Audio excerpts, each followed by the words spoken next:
Alright, let's look at the S&P versus the margin debt. Margin debt here is in blue, red represents the S&P. And this is a graph that I made, and I've showed you before, and you could also see it produced by Doug Short. His work is usually on Zero Hedge and Cluster Stock or Business Insider from time to time. So blue represents margin debt, red represents the S&P. S&P was like 416, went all the way, this is in 1992 by the way. 1800 represents the S&P as of December-ish of last year. And if you want to look at margin debt, it's like 36,350. So it must be billions. I have to double check on it. But regardless, you need to check it right now. It's 450,000, probably in the billions. Whatever denomination it is in, we do notice that margin debt and the S&P go up and down in the same direction. I mean, if you want to look at the peaks in 1999, margin debt here, S&P here, topped out there, bottomed out close to March of 2003. Once again, you see a top in July or summer of 2007, bottoming out in early 2009. Where do we see it today? My opinion, we're close to a top based on how these markets operate. We tend to see cycles every 7 to 8 years. And if we're to see the next cycle, I wouldn't be surprised if we've already seen the top or we see a top within the next year. And we need to look at other sets of data because usually on the internet you could find information from 92 to 2013.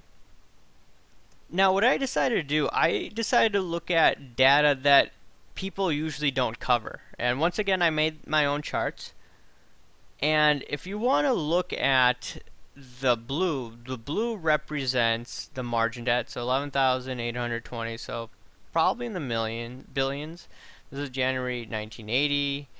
The red represents the S&P. So S&P was like 110-ish, and this was January 1980. So the end of the graph is December 1991. So like a little over 380, 390-ish. One thing to note, once again, these graphs do look similar again, like from 92 to 2013. Look at the top though. The top in the blue at 44,000, so it's like 44 billion, or if it's in the million denomination. And look at here. The S&P topped out like 325-ish, right? And then it bottomed out in the next year. So that's really interesting to see that margin debt and the S&P tend to go hand in hand. Now let's look at some data from before that. As you can see, the data looks somewhat similar as well again. And if you want to look at the margin, the blue represents the margin debt. And this is 1970 to 1979, end of 1979. If you want to look at the red represents the S&P. So S&P roughly around 90-ish, end of the decade like 100-ish. But if you want to look at two similarities, right? You see the top out in 73 here with the S&P at 90-ish. Margin debt tops out in 73 as well, around 8,000. So you look at this, looks kind of similar to what we've seen in the decades after. Now I noticed like the bottoming out process, like late 74. S&P probably around 70-ish. Margin debt roughly the same amount like you saw in 1970, like 4,000. So you look at that, somewhat similar. Let's look at the 60s now. In some parts of it, you could see that these graphs are going hand in hand. At other times, they're not. I mean, I could do a correlation study, but I just don't have time for that. Someone mentioned that, hey, you should do some, you should take a statistics course and learn about correlation. I mean, I've taken that like 8-10 years ago. I'm not going to do R-squared analysis, okay? I don't have time to do these videos as itself, so taking time to do these graphs does take not much of my day, some of my day, and just doing these videos, well, it's quite interesting how I get some of these videos out some of these days, and I'll just leave it at that. But regardless, this is how it looked in the 60s, not as similar as we saw in the 1980s, 1990s, and what we saw the last 14 years, this decade. Now, let's look at everything. Now, let's look at margin debt starting from 1960, and the S&P from there, all the way up to here. Do you see how these graphs tend to go hand in hand? And that there appears to be a positive relationship between margin debt and the Dow, or excuse me, margin debt and the S&P. And what I wanted to say about this is the charts take away the emotion out of investing, in my opinion. Learning some technical analysis does as well. Even if it's just learning about the RSI, slow stochastics, MACD, whatever. And if you want to look at historical data, which I'm doing here, comparing these two metrics, it appears that we are closer to a top, right? And what I find interesting is a lot of retailers are getting back into the game. When I see a lot of retailers starting to get back into the game, that's a red flag. Does that mean we've reached a top? No. But it just means that, in my opinion, it just appears that Wall Street is trying to dupe the American public again, and they're going to make billions of dollars off of this, while retailers, or retail investors, mom and pop individuals, well, they're going to have to wait a nasty recession to try to recoup their gains, or wait a few years after that nasty recession. That's what I fear. And I'll show you this one other chart.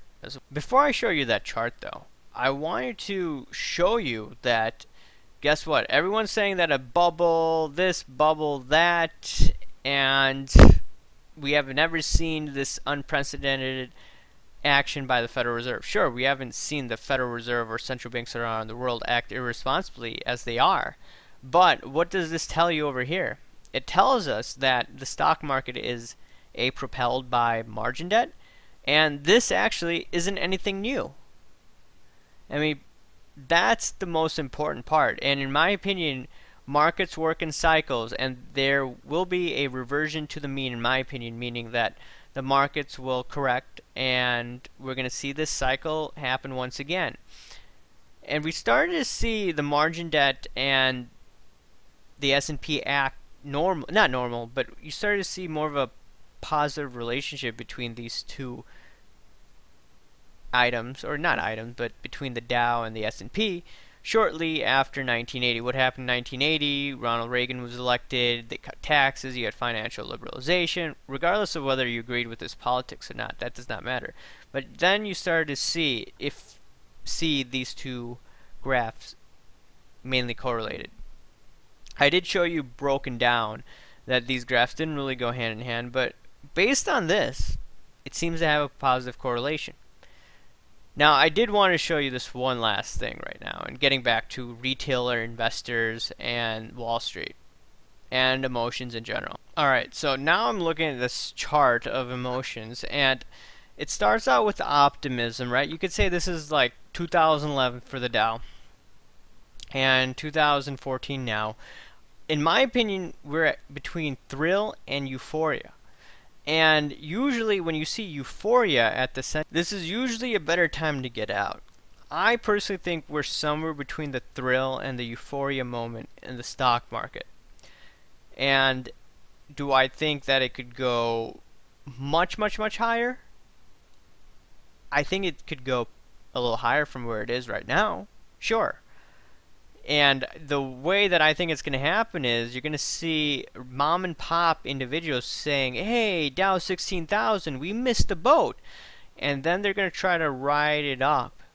Then you're going to see the sharks on Wall Street, when they see the euphoria at an all-time high, they're going to short the daylights out of the market, or they're going to sell their positions at that time. And then you're going to see a lot of people go through the same process like 2008, 2009-ish.